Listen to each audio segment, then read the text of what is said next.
விஜய்க்கு திடீரென ஃபோன் போட்ட துணை முதலமைச்சர். ஏன், எதற்கு? இது போன்ற அரசியல் நிகழ்வுகளை உடனுக்குடன் தெரிந்து கொள்ள தொடர்ந்து நம்ம சேனலோட இணைந்திருங்கள். தமிழக அரசியல் களம் நாளுக்கு நாள் சட்டமன்ற தேர்தல் சூடுபிடித்து வருகிறது. திமுக மற்றும் அதிமுக ஆட்சிகளுக்கு போட்டியாக வரும் சட்டமன்ற தேர்தலில் குதித்துள்ளது விஜயின் தமிழக வெற்றி கழகம். விஜய் கட்சி தொடங்கிய முதலே தமிழ்நாட்டில் மிகப்பெரிய எதிர்பார்ப்பு உருவாகியது.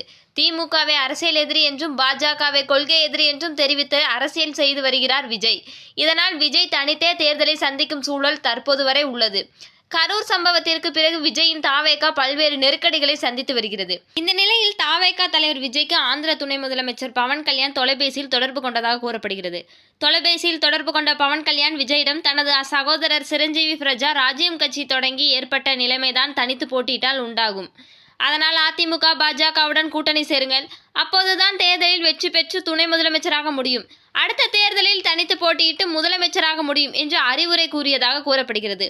பவன் கல்யாண் தற்போது தெலுங்கு தேசம் கட்சியுடன் தனது ஜனசேனா கட்சியை கூட்டணி வைத்து ஆந்திர மாநில துணை முதலமைச்சராக பொறுப்பேற்றார். தனது வெற்றி அஸ்திரத்தையும் விஜயும் பின்பற்ற பவன் அறிவுறுத்தியுள்ளார்.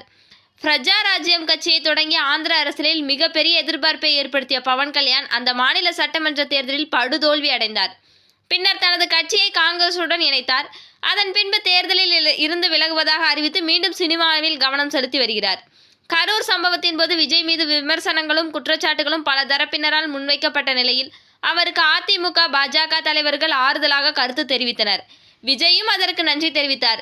இந்த நெருக்கடியான சூழலில் விஜயை தங்கள் பக்கம் இழுக்க அதிமுக பாஜக முயற்சித்து வருகிறது. பாஜகவை கொள்கை எதிரி என்றும் கூறும் விஜய் தனது முதல் தேர்தலிலேயே கூட்டணிக்காக கொள்கையை விட்டுக் கொடுப்பாரா, அல்லது கொள்கையிலேயே நிலைப்பாட்டுடன் இருப்பாரா, அல்லது விஜய்க்காக பாஜக கூட்டணியை எடப்பாடி பழனிசாமி கை கழுவுவாரா என்ற கேள்விகளும் எழுந்துள்ளது.